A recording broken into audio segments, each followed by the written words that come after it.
Now, I'm going to flip this back around because I want to go back to the eye. Then put the catch light in. Going to get some burnt sienna, and I'm just going to kind of run it through here because that's what I see there. Paint what you see, don't question so much. Might be exactly what you need. I'm going to go back in, I'm going to restate that pupil area. It's actually a horse eye is so dark that you really don't see the pupil specifically, not unless you get real close up on it. And when you do, it's amazing. A horse eye is so big, the reflections that you can see in the eye are really very interesting. As a matter of fact, I've seen paintings where people have painted, the whole painting has been a reflection of a horse's eye, within a horse's eye. Okay, so we're going to just kind of sculpt this out a little bit. Now I'm going to go back in here.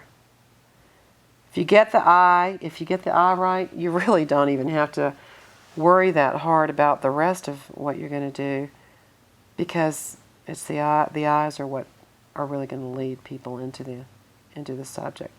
So I'm just kind of cleaning up the edges a little bit. With this is a number 3. This is a Robert Simmons round number 3, and I'm just coming in. And the eye takes longer than anything else.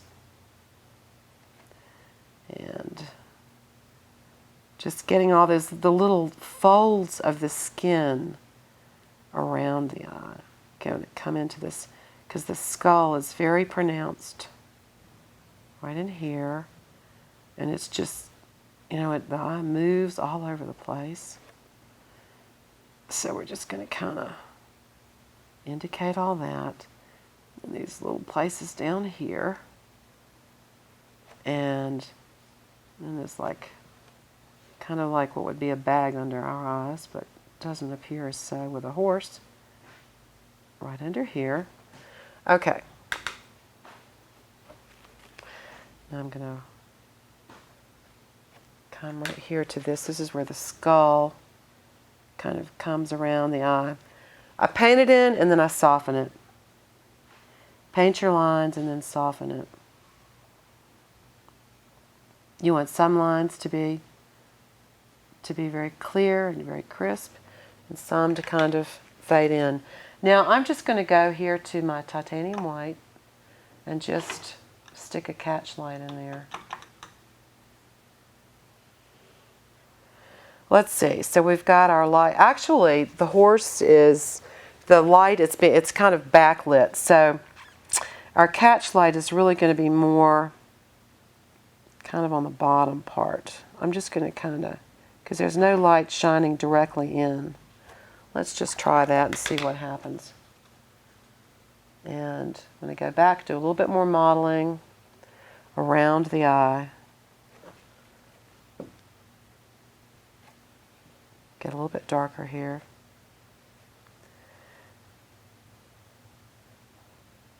I would say wildlife is probably like right up there with portraiture. If you want to do something really quick, do an abstract. If you really want something that's going to be challenging and rewarding, you can paint an animal. Something that's real specific. Now I'm going to take this and I'm just going to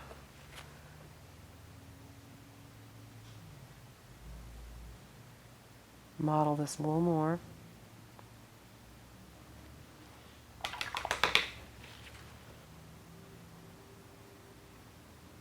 Because the lighting is coming from the back, it does make it a little more challenging to actually get that catch light the way it's supposed to be, so that it will be effective with what it's supposed to do. Okay, so now let's just move on. I've got it turned right back around. Now let's just work our way back into the body of the horse. And what I'm going to do now is state the darks. So I want to state the darks first, then we're going to come in and we'll go with some middle tone, a little bit more middle tones, and then of course we'll do the lights last. And if we do the lights well, if we can save ourselves some time by not not going into where the light area is, but you do still have some modeling to do. So we'll go back up to the ear. I've got my eyes are squinted down. Now you see around the ear, you've got very short little hairs. This very soft hair on the inside of the ear. So I'm going to come in. Now normally, when I paint wildlife with watercolor, I paint on a smooth pressed paper. I paint on 140-pound smooth pressed. And that tends to, that really gives me a lot of control with the detail. This is, it's not a smooth press, but it's not as, it doesn't have as much texture as a cold press. But it works really well with watercolor because it's a very forgiving surface, actually. And everybody likes a forgiving surface with watercolor because watercolor is supposed to be the hardest medium that you could possibly paint with, according to some, but I don't know. If you think it is, it's going to be. I tend not to think in those terms. Okay, so I'm getting into a little bit larger areas, so I'm getting ready to switch over to a little bit larger brush. But right now, let me just get back into the ear thing. So what you're doing is you're just taking each area and you're just indicating where the lights and darks are.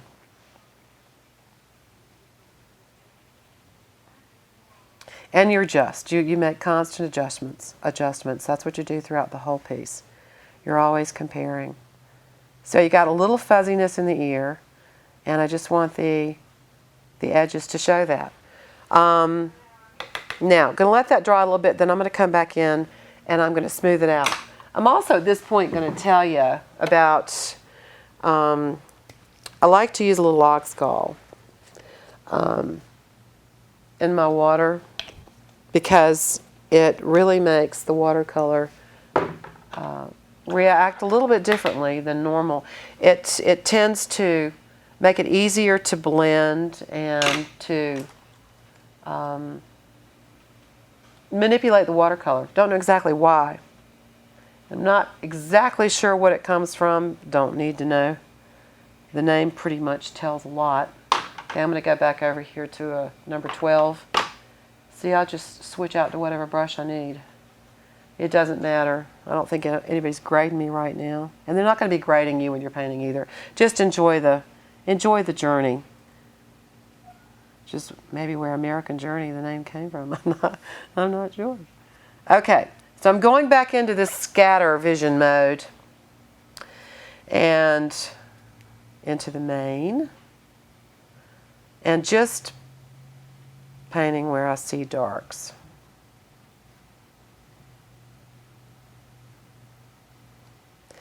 The wind was blowing quite a bit, so her hair was blowing in the wind ever so nicely. Okay, a lot of dark in there. The thing is, you know, there's some areas aside from the eye area and the muzzle, the nose, you can let a lot of the colors and the changes in the paint just sort of blend themselves. Okay, so it's a black horse, but black, as you can see, black is actually the absorption of all colors. So in some instances, you know, you can see a lot of different colors in black. So this is kind of a good lesson in that. Now I'm coming up underneath the eye again. I see kind of a V shape or triangular shape right here. Of course, we're working on down the nose area. Now, once you get the darks stated, then you'll come in and you'll do all of the blending that you need to do, because you're going to have to do that. Now, here's the very soft muzzle area. A horse's nose is not going to be like a dog's nose. It's more like a platypus nose. It actually looks very very dinosaur-like in some ways. Never really thought of that until just now. So every day is a new day of learning and experience. Okay, a little lower lip. It's got the hair on it. You can't see the hair in this, but you know it's there because you know what a horse's configuration is basically like. And you can see the little hairs right here. I'll show you as we go farther along how you don't have to state every little hair. You can just make a few strokes that will kind of give an idea of what the hair is going to be like. But it's short, it's sleek. Two different species types of horses might have longer hair, but depending on what region of the world they originated in. But anyway, okay, so this is not going to be quite as modeled as the rest. Okay, we're coming up here to meet underneath the ear, and then we're just going to keep moving it on down. Just going to kind of get a mixture of all these colors I've gotten there. Now we're going to go in and we've got, let's see, let's go to the top of the muzzle here. I'm just kind of daubing the paint around. There's no real method to what the stroke is, other than that the stroke is the object. But I'm just daubing the color in.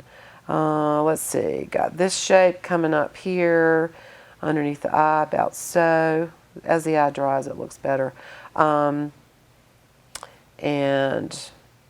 then, let's see, this little indentation here.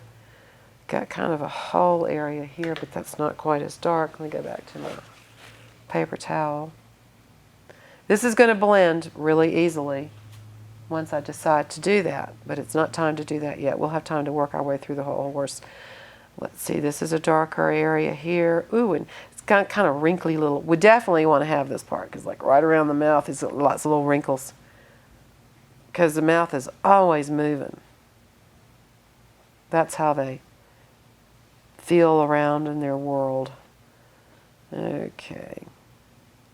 So I would say this is where you're putting in the darks.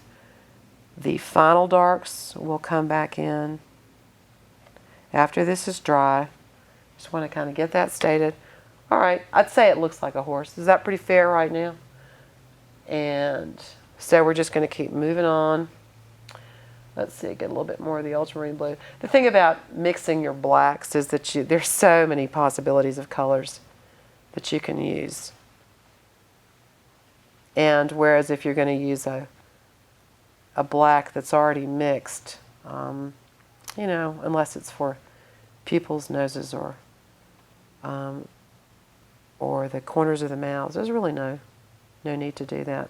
Okay, so I'm just going to keep moving down here, and once again, just kind of, there's actually some purple in here. I'm seeing, of course, this is a digital camera. It's picking up colors and shadows that you're not really going to see necessarily with the naked eye. But it's kind of cool because you can actually put those purples in and it would work. Just don't be afraid to use a color that's maybe something that you hadn't thought of being in a particular subject before. Don't be afraid of that. Don't be afraid of any of it. And then you can tone it down. What the heck if it doesn't work? It just doesn't matter. There are other things to worry about in life. Okay, now this is a little bit darker over here, so we do kind of want to state that. I'm looking at this purple and I'm thinking, I really like purple. Purple's a good dark too. It's a very good dark. I'm just going to kind of put a little bit of that reddish color in here, because we're really going to have the manes coming in.